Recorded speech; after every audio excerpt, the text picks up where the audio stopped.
My name is Emily, and at 26, I'm a driven career woman. Currently, I share a home with my husband, John. Lately, I've been contemplating starting a family soon, but John believes we should first focus on building a house and settling down before considering children. Therefore, we're diligently saving money for our future home. Despite my desire to start a family promptly, John remains adamant about his stance. Whenever I broach the topic of children, he reiterates the need to establish our home first. It's disheartening how he disregards my perspective. I resign myself to the idea that I must work harder to contribute to our savings. John and I have been married for a year now, and I've noticed a pattern in our relationship. He rarely considers my opinions, a trait that persisted from our dating days. Initially, I admired his strong convictions, but in marriage, mutual respect for each other's viewpoints is essential. I fear our marriage is faltering, especially with the influence of his parents, who live just a short drive away. John frequently visits his parents, citing reasons like cutting down on expenses. However, I've discovered he indulges in drinks with his coworkers, conveniently omitting these expenses from his frugal calculations. It's perplexing how stringent he is with me about saving, yet lenient with himself.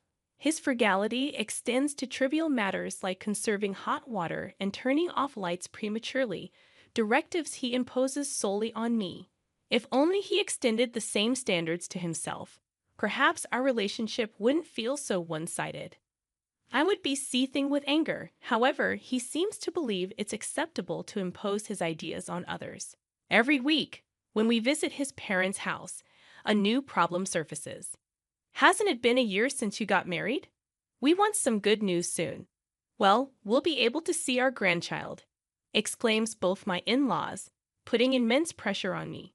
Glancing at John, sitting beside me, I can tell he's glaring disapprovingly. It's evident he wants to say, don't say unnecessary things. While I share the desire for a child, John insists on building our own home first. It's entirely inappropriate for my in-laws to pressure me to have a child in this situation. Rather than advising John, who doesn't listen to my words at all regarding having children, my in-laws persist in pressuring me. Despite wanting to speak up, I'm silenced by their constant pressure for a grandchild. After the meal, John announces, I'm going out for a smoke. You know, Emily, it seems like you're working, but if you want to be a housewife, you should quit your job and work hard to be a good wife. Maybe that's why John isn't paying attention to you. It feels as though I'm being told I can't have children because I'm working. Despite my strong desire for children, John is the one not thinking about having them anytime soon. Just quit your job already, urges my in-law.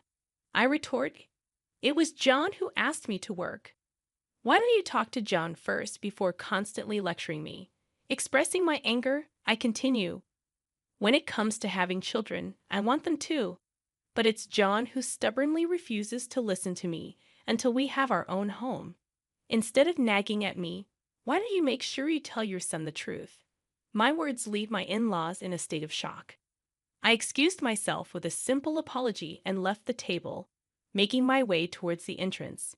The anger within me extended to John, who leisurely smoked by the entrance. Without saying a word, I climbed into the car, and he followed suit, casually remarking, Hey, are you leaving already? Knowing he would never disclose the truth to his parents, I grew weary of the various things my in-laws constantly told me. I declared that I wouldn't be visiting my in-laws' house anymore, and John widened his eyes in surprise. Why not? We can save on food expenses, right? You also want a home soon and children, don't you? He questioned. Fed up with the continuous impositions from both him and my in-laws, I snapped back. If it's about saving, I've told you many times that we would save more if you stopped going to drinking parties or smoking. Instead of driving to your parents' house just to save the cost of one meal, why don't you save in that way? Everyone needs a break. Expressing my frustration, I continued, You keep imposing things on me, like not using hot water and turning off the lights by 10 p.m. You think we can save money without sacrificing anything. If I have to go through all this trouble alone, then I don't need a home. I'm fed up with this. You never sacrifice anything yourself, but you're okay with imposing it on others. He seemed to downplay the situation, saying it's not a big deal. But I countered, no, it is a big deal. How much patience do you think I've had all this time? Moreover, I was infuriated by his pretense in front of his parents, making it appear as if I were the reason we couldn't have grandchildren. I'm tired of being the only one asked to have grandchildren. It's not me who doesn't want children, it's John. I've been saying it for a long time. I want children soon, so please stop being so angry. Seeing John struggle to deal with my unusual anger brought a slight sense of satisfaction, but it didn't resolve everything. Unsure of what to do next, I gazed out of the car window, ignoring John. A turning point for us came a month later when one of my relatives, my father's brother, passed away.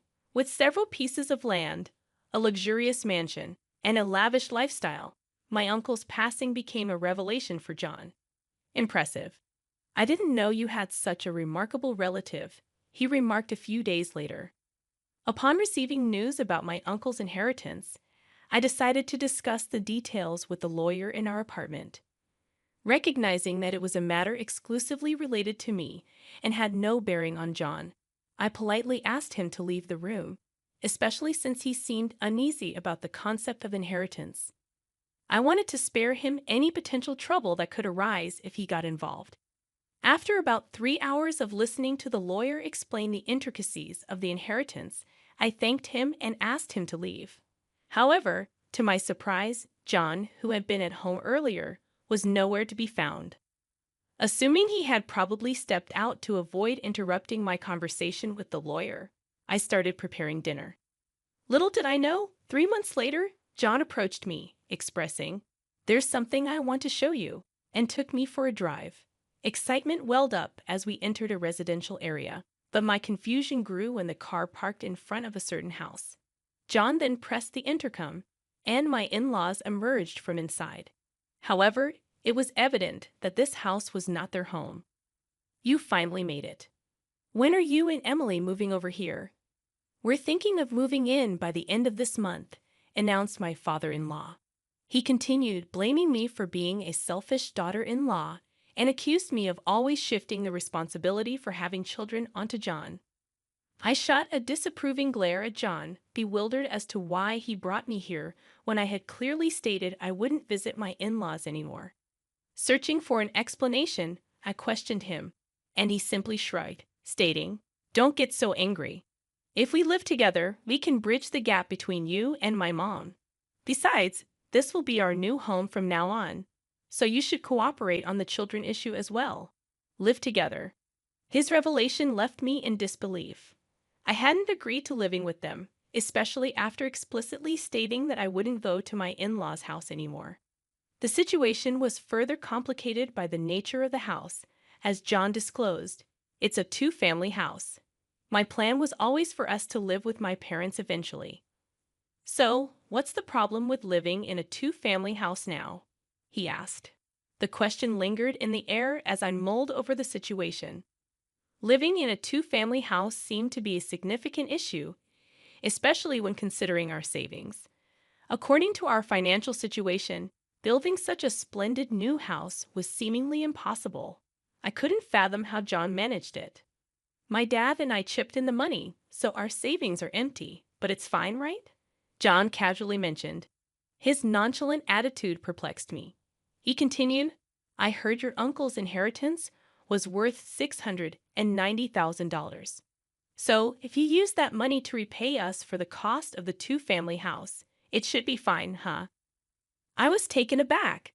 The idea that he believed my inheritance should be used to fund the house without my consent baffled me.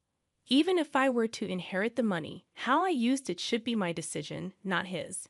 Frustrated by my rejection of their proposal, John reached into his bag and pulled out a pre-filled divorce form with his name on it. "Your money is our money.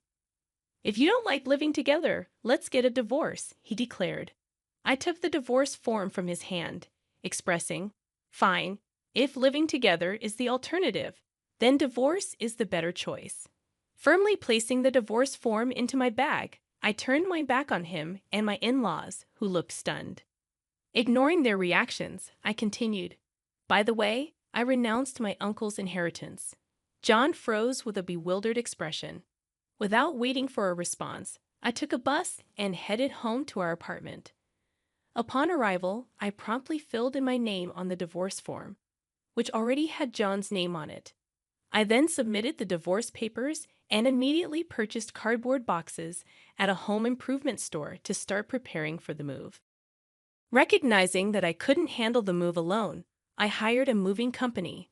Fortunately, it turned out that not many moves were happening during this season, allowing for a quick relocation. As I packed for the move, a commotion outside the front door indicated John's return. I had the chain lock on, and I addressed him, sorry. I had the chain lock on. I don't know what you might do when you're so angry. Besides, I need to finish packing for the move. Could you stay at your parents' house for a few days? I won't accept a divorce, John declared, widening my eyes in surprise. I reminded him, but you handed me the divorce form, didn't you? If you signed the divorce papers, that means you agree to the divorce, you know. Astonished, I questioned whether he truly understood the implications of what he had done. He frowned, appearing frustrated, but quickly changed the subject. Why would you give up on a $690,000 inheritance? Normally, you'd inherit it, he questioned. It seemed he had overheard some details about the inheritance, but hadn't grasped the full story. Likely, after learning about the $690,000 inheritance, he had rushed to my in-laws, and they impulsively purchased the two-family house without considering the consequences. I explained. The inheritance discussion came to me because there wasn't anyone else to inherit it. My uncle had 3 sons, 2 daughters, a wife, and grandchildren. However, all of them renounced the inheritance, so it ended up coming to me. My uncle did have $690,000, but he had to demolish his mansion, spend a lot on maintaining his land, and had plenty of debt. I realized that renouncing the inheritance was a better choice than inheriting it. John was in disbelief, exclaiming, "No way. So even if you had inherited $690,000, you're saying there wouldn't have been much money left? That's fraud." I explained that the lawyer and I had a proper discussion about it, but someone had eavesdropped and left before hearing the whole story. My words left him speechless, and perhaps he finally realized he was in the wrong. However, I asserted, "It's too late now. You betrayed my trust. We've already filed for a divorce, and you and I are no longer a couple. Why are you suddenly saying you don't want a divorce now? If you truly didn't want a divorce, you should have followed me right away when I returned, shouldn't you?" I reminded him of the consequences of his actions, emphasizing that his mother's opinion about the divorce didn't change the fact that he and his father had invested in the two-family house. His mother's lack of experience with work didn't allow her to fully appreciate the value of money.